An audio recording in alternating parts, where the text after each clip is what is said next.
Maghihintay pa ang Magnolia fans ng 1 o hanggang 2 taon para makalaro si Alvin Tolentino sa koponan. Ito ay matapos piliin ni Alvin na manatili muna sa KBL bago bumalik sa PBA.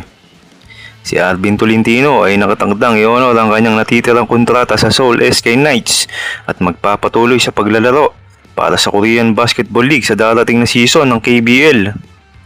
Ang ikatlo at huling taon ng kontrata ni Tolentino ay may player option kung saan maaaring magpasya si Tolentino kung itutuloy ang paglalaro para sa SK Knights o magiging free agent. Bumalik na nga sa SMC Group ang playing rights ni Tolentino pero mananatili si Alvin sa KBL sa ngayon. Kailangan maghintay ng Magnolia Hotshot hanggang sa matapos ang kontrata ng dating PBA Best Player of the Conference bago nila ito magamit.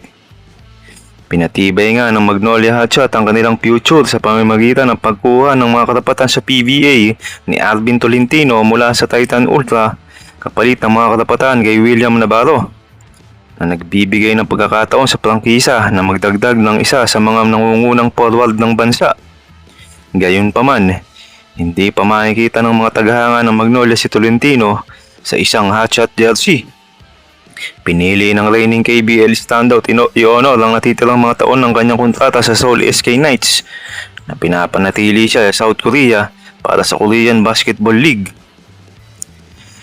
Ibig sabihin, habang hawak ngayon ng Magnolia ang kanyang mga karapatan sa PBA, mananatili ang agalang pagtuon ni Tolentino sa pagtulong sa SK Knights na makipagkompetensya para sa isa pang matagumpay na kampanya bago ang anumang potensyal na bumalik sa Pilipinas.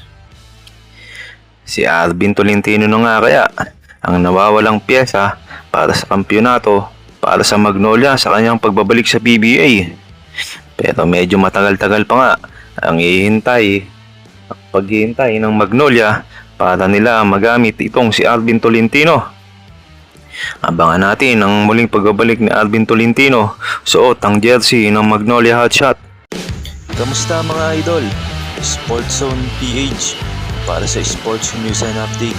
Kung bago ka pa lamang dito sa channel ko, pindutin mo na ang subscribe button at notification bell para lagi kang update sa mga sports news.